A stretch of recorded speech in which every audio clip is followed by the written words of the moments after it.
its commitment to doubling aid to Africa this year. In fact, we've announced the initiative to save 1 million lives and $125 million to the World Food Programme to feed African school children. And earlier today, Mr. Speaker, I announced almost $400 million to strengthen the economic growth, fight hunger, and ensure basic service to Africans.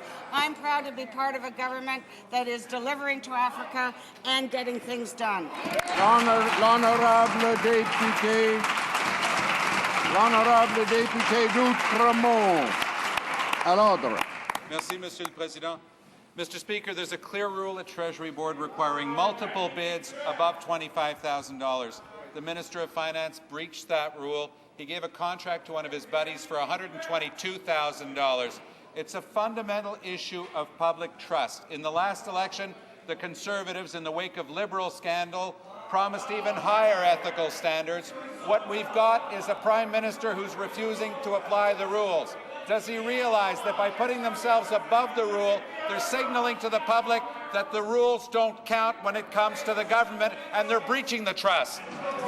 The Honourable Parliamentary Secretary to the Minister of Finance. Well, once again, Mr. Speaker, I will remind all the honourable members that we did, in this contract, receive good value for money. This contract, Mr. Speaker, was actually administratively not functioning as it was. The administrative functions were not followed, but they will in the future. But let me talk a little bit about the legitimate work that was done in this contract. It is part of what brought us Budget 2007, a document that resolved the fiscal imbalance that the Liberals left for 13 long years. The Honourable Member for Outremont. Monsieur le Président, il y a des règles. Elles sont claires. Elles ont été bafouées par un ministre.